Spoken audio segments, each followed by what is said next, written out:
Yeah, I would refer to them as advertising cliches. Hurry, rush, act now, for a limited time. My favorites. Don't miss out. Check it out. We won't be undersold. Now is the time to buy. You know, when I hear that stuff, honestly, I'm thinking you're really not even trying. Like, that's just, it sounds like marketing, but it's because what everybody else is saying.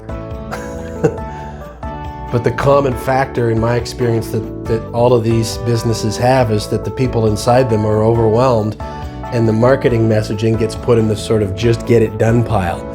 So then we're rushed to try to get something out, and we look around at what other people are doing and try to put something out that sounds like marketing, but does that really, phrases like that, do they really speak to who you are, how you can help people, what problems you're solving, what makes you unique, why you do what you do?